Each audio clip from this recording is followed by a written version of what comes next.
Happy new comic book day, guys. I just got done mowing the lawn and I'm happy to say I'm going to be on my way to the comic book shop. What do I pick up this week?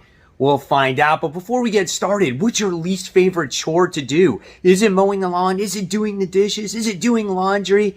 Let me know, and we're going to get started right now. Guys, I'm Mike Spider Slayer. Welcome back to Comic Book Corner 2.0. And fans, this is Spider Slayer's Comic Book Haul. This is episode 531. And this is a video series where each and every week I show you what I picked up at the comic book shop, which is Comic Central, located in the city of Sanford in Central Florida. So if you guys are ever in the area, go ahead, stop by. Tell Mike Spider Slayer sent you. These comic books are released on May 25th, 2022. Am I right? Yes, that's right, guys. So not a huge week for comics being released, but I did buy some extra stuff this week and I got some cool variants. So let's get started with the mysterious black bag. Let's dive into it. Here we go. Mysterious black bag. What's inside? Of course, guys, you know what's inside. It's those comic books. Look at all those books. All right, let's see what we got. There's a good mix of books this week. I'm very excited of the books that I picked up and I am looking forward to actually reading. So here we go. First things first, yes, you guys know the drill. It's the bags and the boards. I gotta buy them in bulk, man. All right, so here we go. First thing, we're kicking it off with DC this week. We have Sean Murphy and we have Batman Beyond the White Knight. This is the variant cover of this. Here is the main cover of this, and I had to get both just because when I saw this cover, I was like, damn, that's pretty badass, as you got Barbara Gordon sitting there driving in her police car in a high-speed chase, and you got Barbara up there as Batgirl. I thought that was pretty cool. So when you look at the interior artwork, here's the main cover. When you look at the interior artwork, if you're a fan of Sean Gordon Murphy's art, you will like this book. And here we get to see a battle between Old Man Bruce Wayne and Batman Beyond. Terry McGinnis. That's going to be a lot of fun, guys, right? All right. Next is another Batman book. I thought the premise of this wound up seeming like it was pretty cool. This is Batman Fortress. This is issue 1. So I thought that was a neat looking cover there as well. And here's some of the interior artwork in here. So this is, of course, when it's Batman, it's super dark, right? So we're going to see what happens with Batman's Fortress. And, you know, I don't know. Seems like a very, like, Bruce Wayne centric book so far. Not a lot of Batman, even though he's in his costume, right? So we'll see what happens with this one. Again, I don't pick up multiple Batman titles all that often, but that one seemed interesting. So next we wound up getting DC versus Vampires Hunters. This is the one shot that features Damian Wayne as a vampire hunter. How cool is that? And this is a beautiful cover. Really love that main cover here. Here's some of the interior artwork. So I want to know how far in the future this actually is, right? Oh, check that picture out with Damian Wayne with the fangs there, dude. That's pretty cool. I like that. But I had to get the variants cover for this one as it pays homage to Robin issue 1. The only difference here, instead of Batman being there, it's Nightwing. So I was like, yeah, that's cool. Got to buy that one. Then we go on to Deathstroke Incorporated. This is Shadow War. This is part 6 of 6. Really great event that Joshua Williamson has done. I have faith that hopefully Dark Crisis will be just as good. But when it comes to his Batman and his Robin stuff, it's been great. Here's some of the interior artwork here with Deathstroke firing away. Looks like he's doing battle against Batman. I wonder if we're going to find out, you know, obviously who was the person that killed Ra's, because we know that Deathstroke was not the one that killed him. So with that, I bought another variant cover. This was in my top 10 comic book covers of the week. This was Deathstroke Incorporated, issue 9, the variant with Ravager. That is an absolutely gorgeous looking cover with that character on there. Had to pick this one up, right? Then we wound up getting Robin issue 14, because says Deathstroke terminated. Dude, what happens in these books, in these next 2 chapters, right? And is it next week we get the conclusion to it? Here is 2 pages of the art. I think that the artwork in Robin is the best artwork in a lot of these books, right? So good. Here is some more art right there. And unfortunately, this series will be ending after this, I think after, is it this book that it's ending? Or maybe is 17? I don't even know. Let me know in the comments below. I forgot. But we do know that it is going to be ending. All right. Next, we have Batman Detective Comics issue 1060. So here is another Bat book. I'm not a huge fan of this particular story, but I've just been a completionist of Detective Comics. I continuously read what's going on in this series. So it's not like it's my favorite story. It's got the Riddler going on in here. But, you know, obviously we're going to get a changing of the guard very soon when it comes to Detective. So that's 1060. Next, we move on to the independent comic books, and it's my favorite Spawn book, Gunslinger Spawn. Look at that cover, man, done by Brett Booth. Interior art done by Brett Booth. This was my favorite comic book cover of the week. I love how he's battling all these supernatural creatures, and he's got She-Spawn Jessica Priest by his side. So well done. Check out the interior artwork in this book. Let's go to, like, let's see if we can get some good pictures in here, like some good action. There's a picture there of Gunslinger. Let's see if we get some more great action. Look at that. Yes. That is beautiful artwork there by Brett Booth. I love it. I'll say it every time it comes out. He needs to stay on the book forever. All right. Then we move on to Saga. This is chapter 59. That's right, guys. Crazy fish on the cover. Don't know what's going on there. Great fantasy space adventure story. Here we got the narration done by Hazel, who is the daughter of, I forgot the main character's name offhand. Alana, I think her name is. And, you know, she's a single mother now, and she's trying to get by. And she's like a space pirate, smuggling drugs, doing this job. Really great book. I definitely recommend it. You can't beat the price, guys. $3 for this comic book. So between this and Spawn, you know, $3 each. Next, we go on to Rogue Sun. We are on chapter 4 on this one, or book number 4, right? That's right, where this young boy has inherited this power from the Rogue Sun, which was his father. It's a stone, and he's learning how to be a superhero. So well done, and we get people that are obviously after this stone, and those people are his half-brother and his half-sister. But learning this world is very interesting. Learning what the power of the stone can and can't do is very interesting. And there's a reason why the son inherited his stone from his father. Love this book, and I love the supporting cast. Can't wait to see how this one develops. All right. Then we have issue 2 of the Naughty List. Love this first issue, man, of this version of Santa Claus, on how he wound up getting the power to be Santa, and how it's like, you know, his greatest gift is also his greatest gift, you know? Or did I say his greatest gift is his greatest curse? You know, he likes to help people, and by making gifts and stuff like that, but he's just been doing it for so long because he never ages, he never dies, and stuff like that. He's miserable, but he found out that kids are being hurt, you know, human trafficking and stuff like that. So he's just like, no more, enough's enough. I gotta take the law in my own hands, and Santa Claus is gonna take care of business. Ho, ho, ho, baby. This is a great book, man. I love that first issue. I can't wait to see what happens. Then I decided to pick up something different. I never picked up a Lady Death book ever in my life, and I saw this one there. I think this is issue 1 of 2, Lady Death, Sacrificial Annihilation.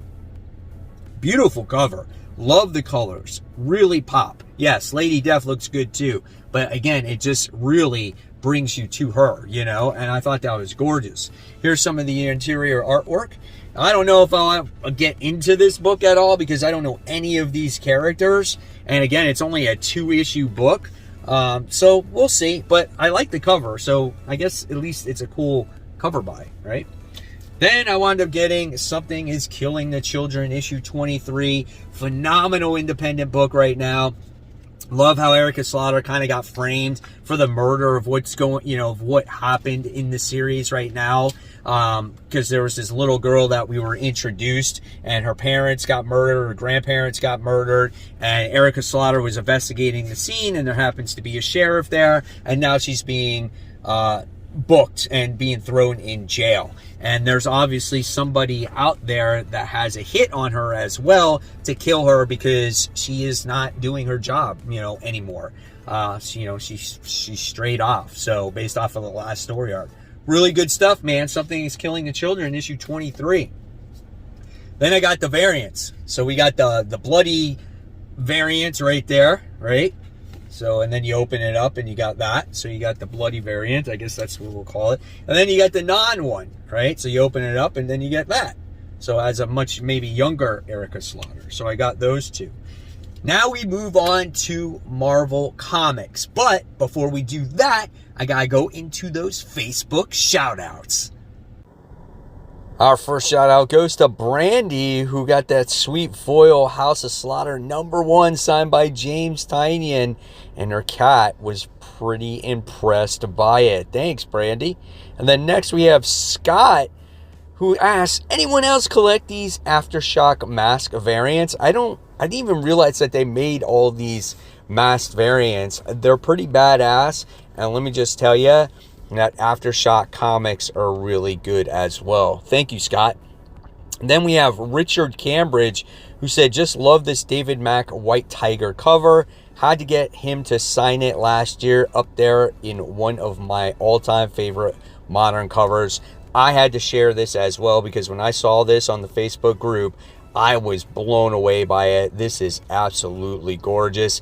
And then you guys have to see what Perez shared. He goes, I think I got to the point of the hobby where I have to start labeling them.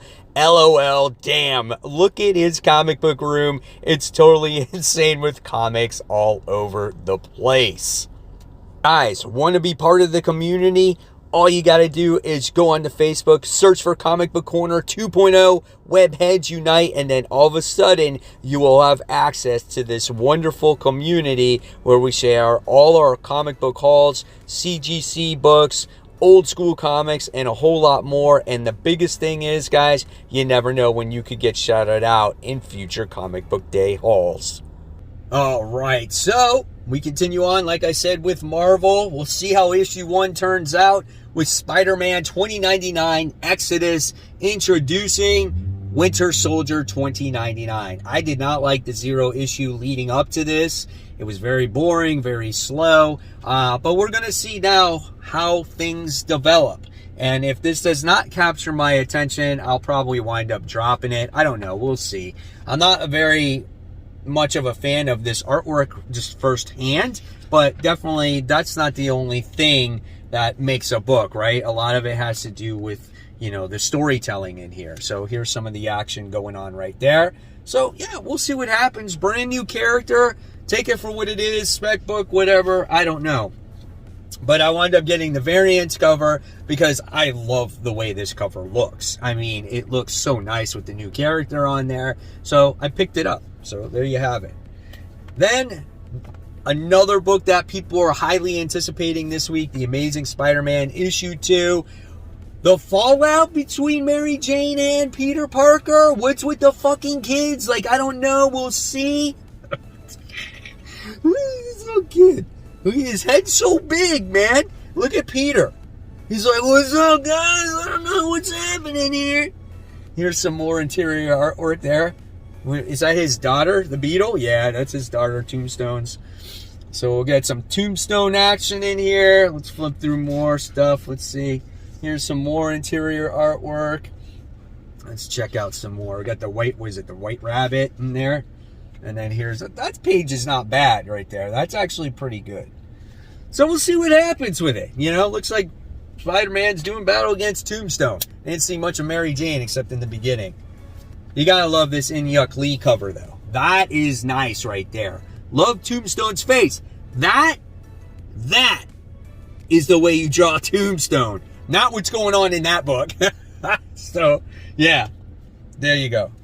Devil's Reign Omega. This is another Inyuk Lee cover. Can't wait to see what happens in this book. This is it. This is like the aftermath of everything that has happened in Devil's Reign. So definitely looking forward to this book. Got a lot of Luke Cage in there. Jessica Jones. Luke Cage doing battle against Crossbones. So that's pretty neat, right?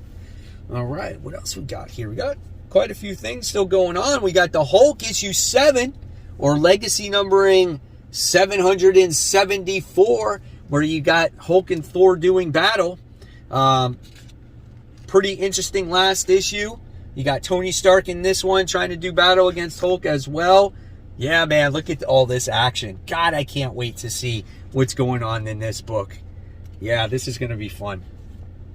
And then I got the J. Scott Campbell variant. You gotta like Hulk, man. Looks good. And I give J. Scott Campbell for doing male characters, right? He's been doing quite a few of them this year. So I think that's cool. I love the facial expression there with Hulk, right? Then we move on to Moon Knight. We got Moon Knight issue 11. Nice looking cover there as he's in the hourglass. Let's see. You gotta love the interior artwork of Moon Knight as well.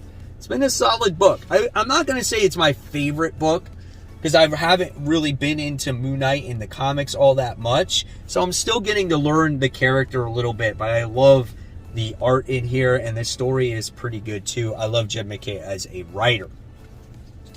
Then I got the Rob Liefeld variant cover. And you notice how you don't see any feet, even though he's standing on that ledge. Right? So I wound up getting that. Then we got the Punisher, issue 3. First 2 issues, man, were really good. Looks like we got some flashback stuff going on here. So this continues to see how the Punisher was when he was younger. And I think a lot of people are not fans of that. But I like it. I don't care. I think it's going to be cool. Here's some of the main art in the book as well. So really good story here. All right. And then next, I wound up getting some more Marvel stuff. And we got some back issues here. So I wound up getting Doctor Strange, issue 172, where Doctor Strange is doing battle against Dormammu. So I thought that was a pretty nice looking cover. You know, it's not in the best of shape. I paid $13 for it. So I was like, you know what, though? I'm getting it, right? And then I wound up getting issue 173. So those two were back to back. I love that old school Dormammu stuff. That was so neat, man. So I was like, yes, had to buy that. Then I wound up getting, what else did I get here? So I got 2 more older issues and then 2 more newer issues. So I got a Marvel Tales book. I thought it was cool because Daredevil's on it. Marvel Tales issue 11, Spidey battles Daredevil. Look at that classic cover right there. And is that like the Ringmaster? Yep, that's the Ringmaster right there, man. So cool, dude. And then you got 3 other Tales in the bottom there. Yes, that's pretty cool. I love that stuff. Then I got this, the Mighty Avengers Special. Along came Spider-Man. So this is a reprint off of when Spider-Man, I guess, did battle against the Avengers. What issue is that? Is that like 17 or 11 or something like that? So it's a reprint off of that. So they call it the Mighty Avengers Special, and this one is issue 5. So I thought that was kind of cool. And then I got some newer issues here. They're both 1 in 25s because there's been a lot of talk going on about Secret Wars. So I wound up buying Secret Wars 1 in 25 for $15. I have a lot. I have the original covers and the action figure variants, but I don't think I have the 1 in 25 books. So I bought this one for $15, like I said. So I got that one, and then they also had this 1 in 25 issue 8, and I love this cover. I thought this cover was pretty cool. I love the way Black Widow looks in there. Taskmaster not looking too buff, and either Captain America, but you know, we got Black Widow got it going on over here, fighting a werewolf, or is it? Yeah, it's Sabretooth, I think. Yeah, I don't know. But they're cool 1 in 25s to have, and we'll see what happens if Secret Wars comes to fruition in the future. So there you guys have it. There's the haul for the week. Looking forward in the comments below of what you're picking up this week or in the Facebook group. I'll leave you more content right here. In fact, this is my top 10 most anticipated comics for next week because it's right around the corner. And guys, keep buying, keep collecting, but most importantly, always read your comics. Thank you so much, guys.